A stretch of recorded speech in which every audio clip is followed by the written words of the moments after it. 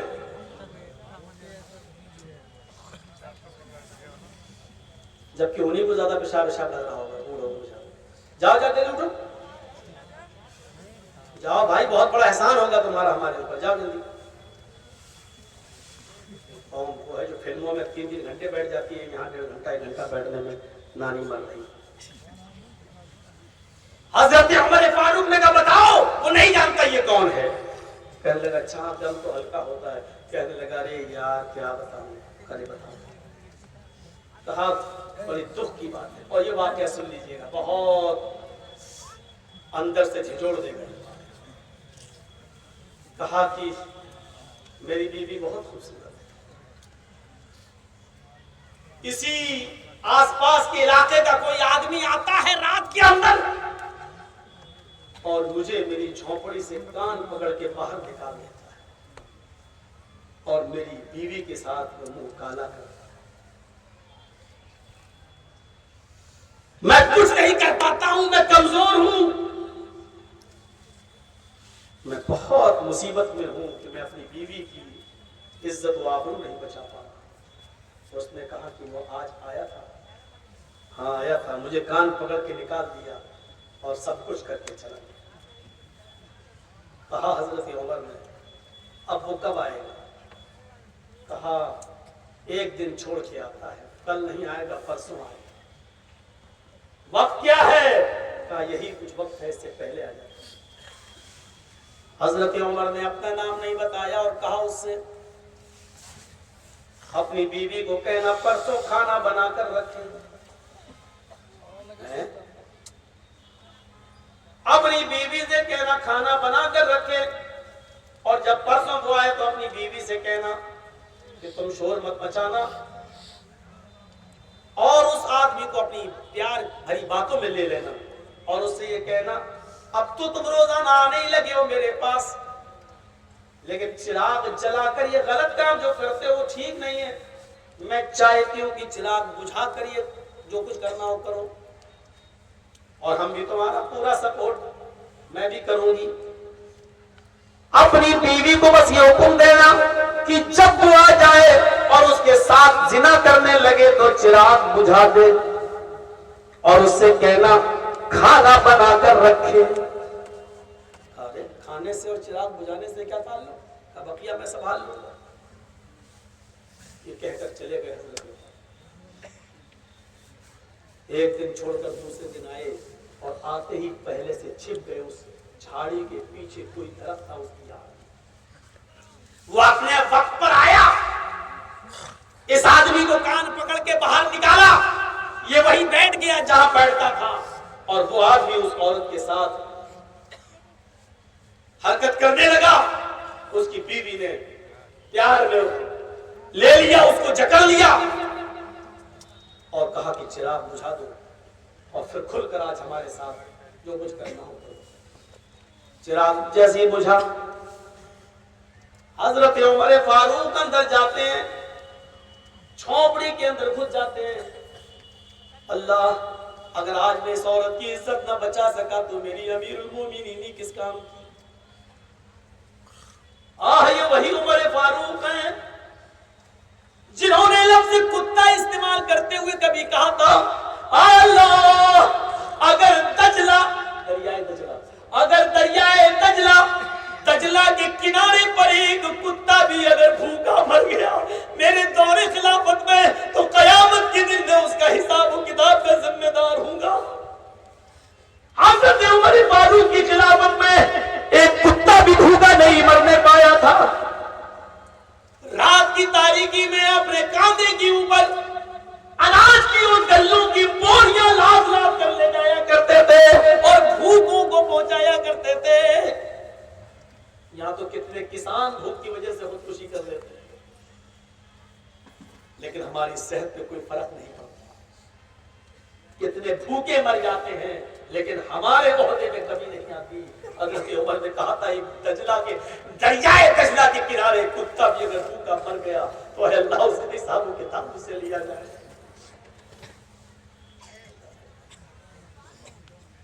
حضرت عمر گھس گئے، اس نے سمجھا کہ یہ اس کا شوہر چلا ہے، کہا رے اتنی جلدی کیوں آ گئے ہو، آگو یہاں سے، ابھی تو کچھ میں نے شروع ہی نہیں کیا اور تم آ گئے یہاں سے، آگو یہاں سے۔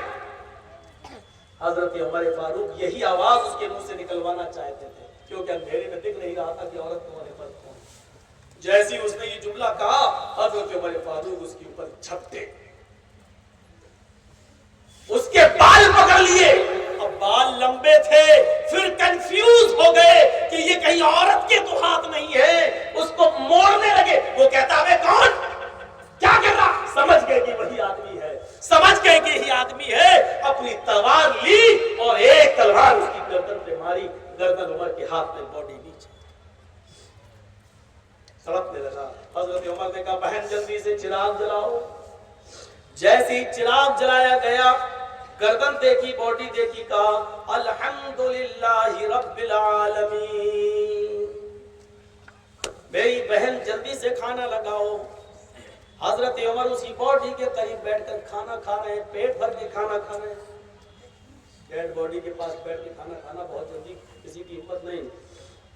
حضرت عمر فاروق نے کہا جب گھر سے نکلنے لگے تو گھر کا مالک کہتا ہے وہی آدمی، اے بھیا کہاں جا رہے ہو؟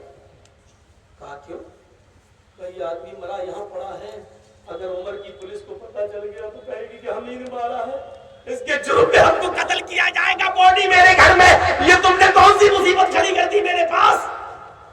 حضرت عمر فاروق نے کہا ڈرنے کی ضرورت نہیں، میں ہی امیر المومنین ہوں، میں ہی خادم ہوں اور میں نے اس کو مارا ہے، تمہیں اس باڈی کو ہاتھ لگانے کی ضرورت نہیں ہے، میرے ہی آدمی آئیں گے، اس ڈیڈ باڈی کو اٹھا کر لے جائیں گے اور اس کے گھر والوں کے حوالے کر دیں گے۔ اس نے کہا آپ امیر المومنین ہیں، سوری پرسوں کے لیے معاف کر دیجئے مجھے، میں نے آپ کو کہا جا جا آ گیا ہے، میں تو ویسے ہی پریشان ہوں، پریشان کرنے آ گیا۔ کہا کوئی بات نہیں۔ کہا امیر المومنین دو تین سوال کے کیا جواب دے دیں گے؟ ہاں بولو کیا ہے؟ امیر المومنین آپ نے یہ کیوں کہا تھا کھانا پکا کر رکھنا، کھانے سے اس کا کیا تعلق تھا؟ دوسری بات یہ کہ جب آپ نے اس کو قتل کر دیا اور اس کی گردن دیکھی تو آپ نے الحمدللہ رب العالمین کیوں پڑھا؟ الحمدللہ کی جگہ انا للہ، کسی کی موت پر تو انا للہ پڑھا جاتا ہے لیکن آپ نے الحمدللہ پڑھا۔ اور آپ نے یہ کیوں کہا کہ جب تم زنا کے لیے وہ تیار ہو جائے تو چراغ بجھا دینا، جبکہ چراغ بجھ گیا تھا، اندھیرے میں تو میری بیوی بھی ماری جا سکتی تھی۔ حضرت عمر فاروق نے کہا میرے بھائی تمہارے ان تینوں سوالوں کا جواب میں دیتا ہوں، میں نے کھانا بنانے کے لیے اس لیے کہا کہ جب تو نے ذمہ داری سے کہی، جب تو نے مجھے یہ بتایا کہ ایک آدمی آتا ہے اور کان پکڑ کے مجھے نکال دیتا ہے، میری بیوی کے ساتھ زنا کرتا ہے، میں نے اسی وقت اللہ سے یہ عہد کیا اللہ یہ واقعہ عمر کی خلافت میں ہو رہا ہے اور مجھے اس بات کا پتہ بھی نہیں، اے اللہ میں اس وقت تک کھانا نہیں کھاؤں گا جب تک کہ اس کی گردن میں تن سے جدا نہ کر دوں۔ میں نے پرسوں سے کھانا نہیں کھایا، اے میرے بھائی میں کل بھی دن بھر بھوکا تھا، آج بھی دن بھر بھوکا ہوں، اس لیے میں نے کہا تھا کہ کھانا بنا کر رکھنا، کیونکہ اس آدمی کی گردن کو تن سے جدا کرنے کے بعد ہی میں پیٹ بھر کے کھانا کھاؤں گا، اور جب آج میں نے اس کی گردن کو اڑا دیا تبھی میں نے پیٹ بھر کے کھانا کھایا، ورنہ میں نے قسم کھا لی تھی جب تک اس کو مار نہیں دوں گا کھانا نہیں کھاؤں گا۔ اچھا آپ نے چھوٹے سے بھوکے ہیں، ہم مجوسی ہم یہودی کے لیے ہو تو میری ہی حکومت میں، ہو تو میری خلافت میں۔ کہا اچھا یہ بتاؤ کہ چراغ کیوں بجھایا تھا؟ کہا چراغ اس لیے بجھانے کا حکم دیا تھا کہ جب سے تو نے مجھے بتایا تو مجھے یہ خطرہ ہو گیا کہ اتنی جرأت میری حکومت میں میری خلافت میں کون کر رہا ہے. ایسا تو نہیں کہ وہ میرا قریبی ہو, کیونکہ ہر کس و ناکس تو کر نہیں سکتا, کوئی تو کر نہیں سکتا, کوئی میرا بہت قریبی بھی تو ہو سکتا ہے. اسی لیے تو اتنی بڑی جرأت کر رہا ہے, اسی لیے تو اتنی بڑی ہمت کر رہا ہے. تو میرے دل میں یہ آیا کہیں یہ غلط کام کرنے والا میرا بیٹا تو نہیں ہے. اس لیے میں نے کہا چراغ بجھا دینا. ہو سکتا تھا چراغ جل رہا ہوتا اور میں اندر داخل ہوتا اور دیکھتا کہ تیری بیوی کے ساتھ یہ حرکت کرنے والا میرا رشتہ دار ہے, میرا بھائی ہے, میرا بیٹا ہے. تو ہو سکتا ہے کہ رشتہ دار کی محبت میرے دل میں آ جاتی اور پھر میں اسے قتل نہیں کرتا, کچھ لے دے کے معاملے کو سلجھانے کی اور سلجھانے کی کوشش کرتا. گاؤں کے چودھریوں سن لو,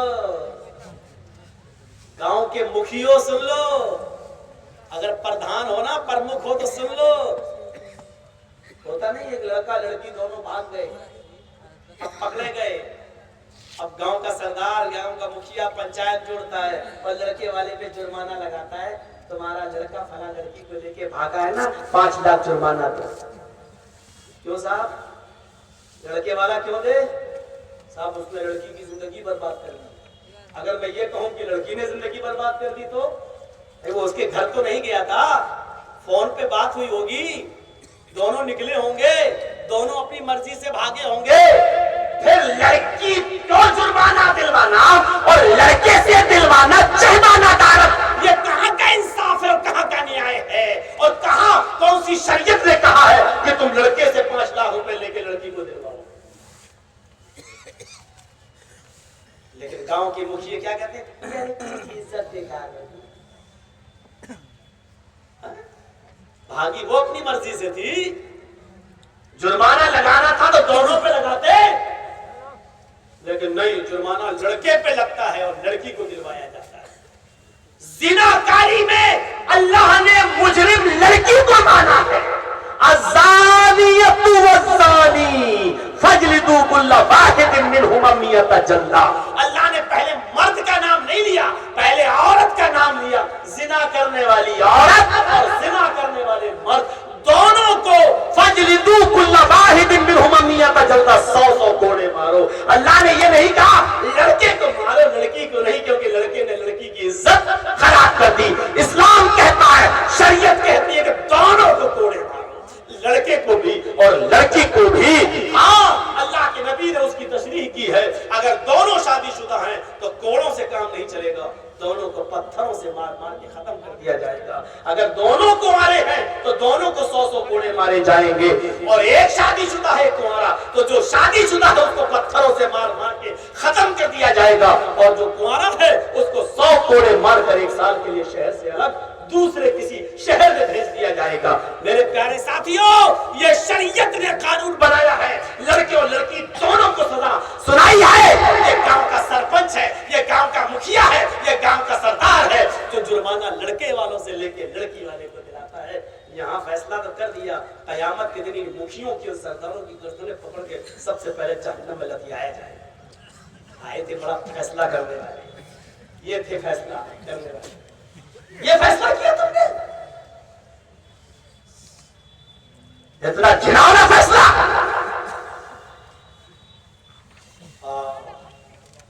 میرے بھائیوں سنو, حضرت عمر نے کہا جب چراغ جلا تو میں نے اس کی شکل دیکھی, تو میں نے دیکھا نہ وہ میرا رشتہ دار ہے, نہ بھائی ہے, نہ بیٹا ہے, وہ تو ایک مجوسی ہے, آگ کا پجاری ہے. میں نے دیکھا کہ میرا کوئی رشتہ دار نہیں ہے, اس لیے میں نے اللہ کی حمد و ثنا بیان کی. الحمدللہ رب العالمین, تمام تعریف اس اللہ کے لیے ہے جس نے میرے ہاتھ سے ایک مجوسی کو قتل کروایا. اس جرم میں کوئی میرا بیٹا یا میرا بھائی شامل نہیں.